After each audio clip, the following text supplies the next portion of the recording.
The jury has been selected in the George Zimmerman trial. Good evening, I'm Rahman Johnson. Thanks so much for joining me for Bounce News at 7. Now, we're following this developing story right now, and what we understand and know that it's an all-women jury for the second-degree murder trial of George Zimmerman. Now, at least 5 of the women are white. The other is a minority, but her race or ethnicity is not immediately available. Prosecutors have said Zimmerman, a neighborhood watch volunteer for his community, profiled the black teenager. Now, Zimmerman says the shooting was in self-defense. Tonight, President Obama is back home and in the United States after a trip to Germany. While the president has tried to assure the public that spying programs are keeping the country safe, there's some who are questioning exactly how close the government is watching. Americans are out there saying that we want answers. And tonight, Athena Jones takes a deeper look. President Obama returning early this morning from overseas and still facing questions about government surveillance programs that have spooked Americans. He's promised more answers. What we're going to be doing when I get back home is trying to find ways to declassify further some of these programs without completely compromising their effectiveness, sharing that information with the public. But after revelations about government access to phone records and emails, his FBI director now facing questions about limits on the agency's use of drones on American soil. We have very few and of limited use. The Coast Guard uses drones for surveillance on ice sheets in Alaska, and the Department of Homeland Security uses them to watch the borders. A law enforcement official tells CNN the FBI has used unarmed drones just over a dozen times, like to monitor the scene during the rescue of a 5-year-old Alabama boy taken hostage. The advantage? They aren't as loud or as easy to see as a helicopter. Since you do use drones, that the FBI has developed a set of policies, procedures, and operational limits on the use of drones and whether or not any privacy impact on American citizens. Well, we are in the initial stages of doing that. Critics like Senator Rand Paul say that's putting the cart before the horse. I am a little concerned that we're going to use the drones and then we're going to develop rules for them. Now, Mark Schlackman is the Senior Program Director for the Center of Advancement of Human Rights at Florida State University. Mark, are you with us tonight? I am. Thank you for including me. Thanks so much for being here. And the question is, I guess, number one, is this legal, drones, using these kind of drones in the domestic United States? Well, it depends. I mean, the drone technology itself is not necessarily illegal. And frankly, it just leverages issues that have been long since litigated in terms of criminal law. But now there's also an aspect of deployment of drones for surveillance purposes, for intelligence gathering within the context of counterterrorism. Insofar as criminal law, there's something that's commonly known as a reasonable expectation of privacy. Where is that? Well, it essentially isn't within the public domain, so it really turns on the extent to which these drones are being used for surveillance and what exactly is the target, so to speak, of the surveillance. Is the president, clearly he's getting a lot of backlash, and it seems like every day there's something new coming about. Is this something new that's coming in the Obama administration, or is this something, especially when it comes to surveillance about domestic terrorism, that has been happening since we've started taking stock of this? No, well, these are emerging technologies. There's a commercial application. There's going to be a strong push for utilizing this technology in a completely different setting. You can turn this around. I mean, it's an effort to achieve a balance. The balance being to protect our civil rights and civil liberties, our privacy interests, but not in a vacuum to exclude or ignore the homeland security or domestic security imperative. So there need to be protocols. They need to be consistent. They need to protect the privacies. But then, if the FBI or any other agencies were to refrain from attempting to use this kind of technology, and something were to happen, we don't even have to get into the details. We'll just say a parade of horribles. There would be pressure on the FBI as to why they didn't use them. So the way forward here is to make sure that they are used, but they're is also accountability, and there are protocols and guidance as to when and where to use them, and for that matter, when they shouldn't be used. Good information. Thank you so much again, Dr. Mark Schlachman, who is with the Center for the Advancement of Human Rights at Florida State University. We'll keep you up to date on what's going on in the latest as it comes from the State Department, or the Pentagon rather, on our website, bouncenews.tv. Now, hospital workers in South Georgia prepare for the worst. It may never happen, but in the wake of mass shootings across our country, one Thomasville hospital wants to be ready, and it's the first time Archibald Memorial Hospital held a drill. Now, they focused on a gunman opening fire inside the hospital, killing and wounding people. Now, the images you're about to see are staged, but some may be a little graphic. A pretend suspect shoots up Archibald Memorial Hospital. It's part of a drill so that hospital workers will be prepared in the event of a mass shooting. Everyone needs to be prepared and aware of a situation could happen at any time in any location. As police and deputies storm into the hospital, nurses tend to victims and others take cover, shutting off the lights and barricading themselves in their offices. What we've trained our staff to do is what we call avoid. We're wanting to avoid the area where the shooter is. We're wanting to avoid being in the hallways. Instead of hiding out, what we need them to do is barricade. Law enforcers say timing is everything when it comes to violent situations. Emergency responders use these drills to learn the ins and outs of major buildings in town. It's good that we know the layout sometimes and go in and try to learn how to get from point A to point B in the building and know where people can hide, look for good hiding spaces for the criminals. Thursday's drill lasted about 2 hours, but it's been in the making for 2 years. The mock scenario tested out an emergency alert called Code Silver. Okay? It's activated when a shooter or anyone on the campus is trying to kill people. SWAT team members tell me they recommend businesses and organizations have some type of plan in place in the event of a violent situation. Jade Balexa, Bounce TV News. Watermelon Oreo cookies. Go to Twitter right now and tell us what you think about the brand new cookie. Yeah, watermelon Oreos. Plus, heat protection necessary even for man's best friend. Casanova and I get together to talk about danger and the summer, how the summer temperatures can get the best of people and animals. And Bounce News gets artsy with the best-selling, award-winning novelist Rashonda Tate Billingsley live from the American Black Film Festival in Miami. Tonight on Say It Posted, a bull on the loose in Spain. Would you try a new flavor of Oreos, good or bad, plus some questionable fashion at the Royal Ascot? It's time for Say It Posted. Let's get started. Check out this bull. I mean, literally, check this bull out. It's a 400-pound bull that was running loose on the streets of Spain. Now, the bull was lunging at cards and hurt at least 2 people. A man in red, of course he wasn't a matador, wrestled the bull to the ground, and some bystanders helped him hold it down until police got there. So what would you do if a bull came charging at you? And from chicken and waffle flavored Lay's to weird flavored sodas, Oreo fans, check this one out. It's Nabisco's new watermelon Oreos. And they say that the new flavor is a fun summer flavor that goes great with the golden Oreo. But some of you online are saying it's an abomination. Oreos should only come one way. So what do you think? And check these ladies out. They are taking their fashion to the next level. It's the races at the Royal Ascot.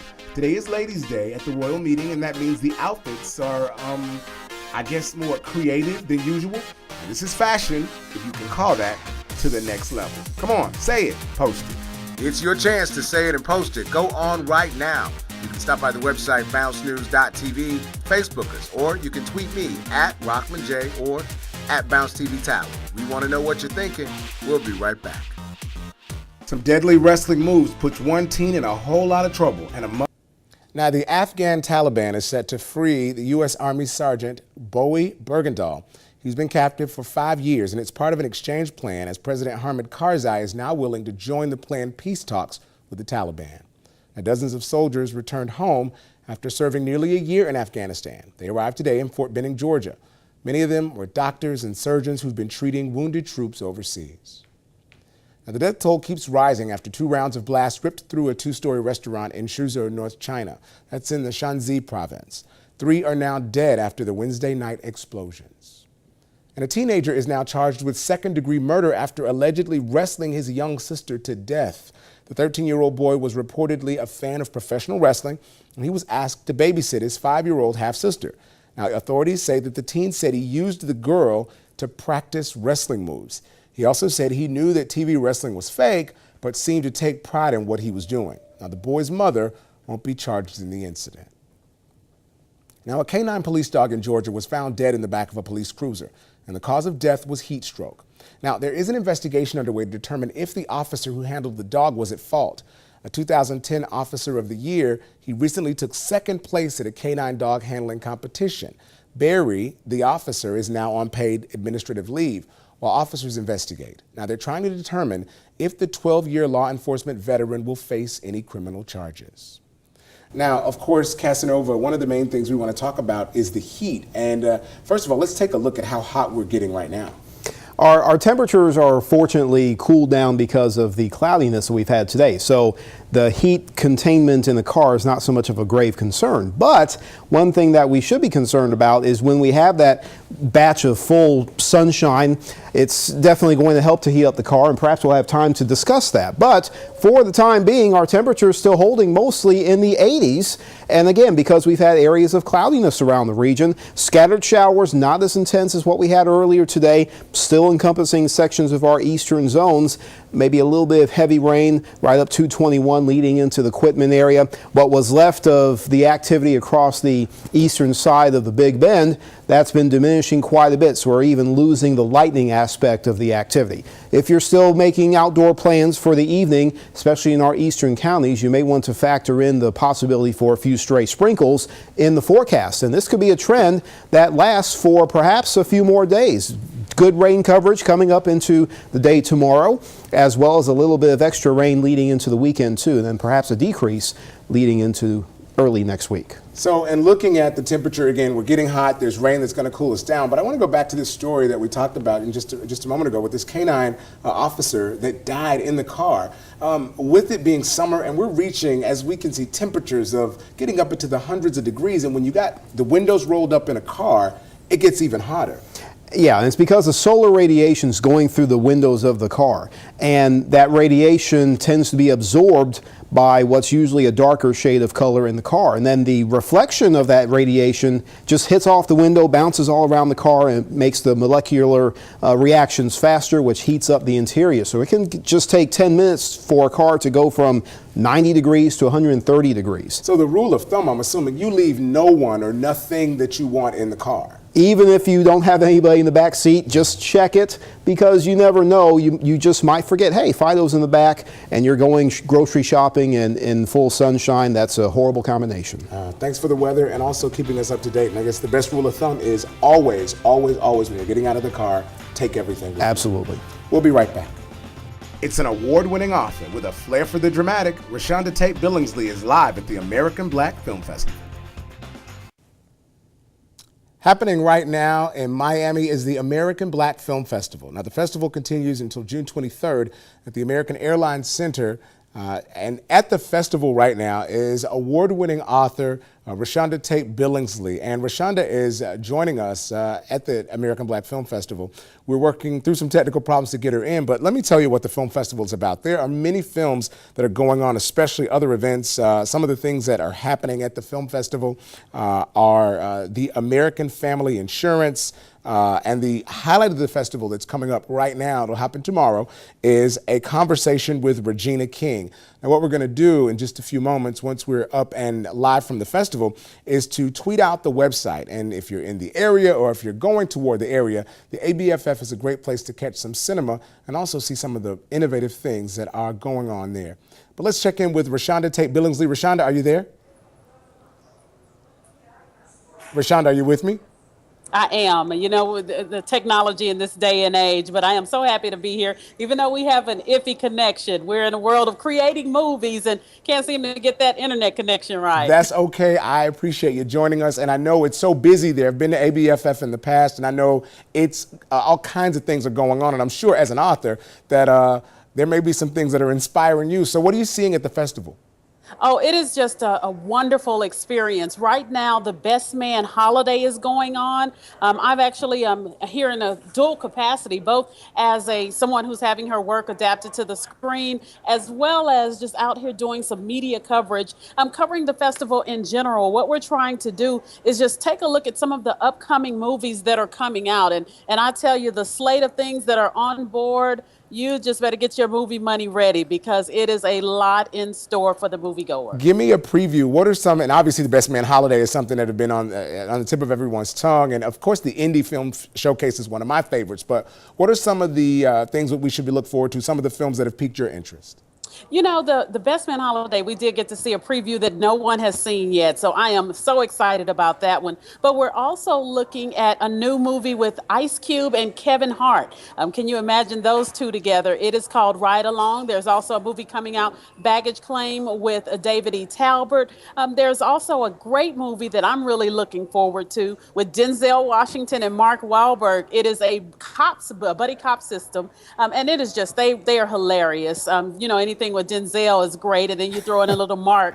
So it is just a whole slate. But one of the ones that is really being talked about here is Black Nativity with Jennifer Hudson, Yes. Forrest Whitaker, and Angela Bassett and everybody else. But you know, the one with Baggage Claim has everybody. Yeah, and from what I understand, the Black Nativity is adapted from, it was the last work of Harlem Renaissance writer Langston Hughes, that he wrote it as he was dying, as he was passing away. And so it's finally coming to screen all these years later. So that's just pretty exciting. Yes, it'll be out in around the holidays. There's a Thanksgiving release, and it's a musical, if you will. So, of course, you know, with Jennifer Hudson on board and Mary J. Blige, Jacob Latimore, that was definitely one that had folks talking. Well, Rashonda, thanks so much for checking in with us. We'll be checking back in with you. We want those reports, and we want to know what you see when the new movies are coming out. Again, best-selling author Rashonda Tate Billingsley. We'll leave links to Rashonda's books as well as how you can get in touch on our website, and we'll tweet out some details. Now, remember,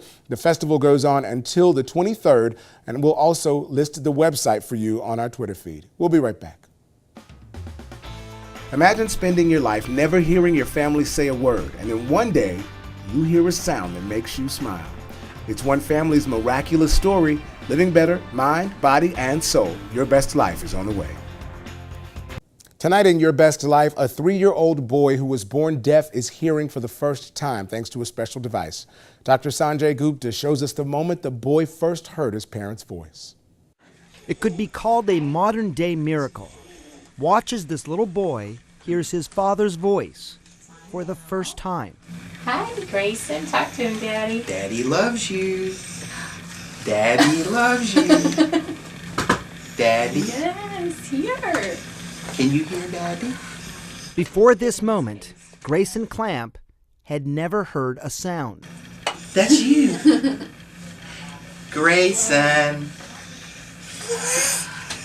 Grayson was born without the auditory nerves that carry sound from the inner ear to the brain.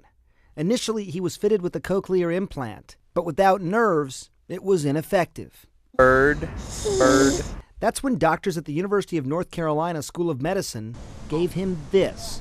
It's an auditory brainstem implant. The device is typically used in adults whose nerves have been damaged and hadn't yet been approved for use in children. But that changed thanks to an FDA-approved trial. And Grayson became the first child in the country to undergo the procedure. We don't really know exactly what it's like for him.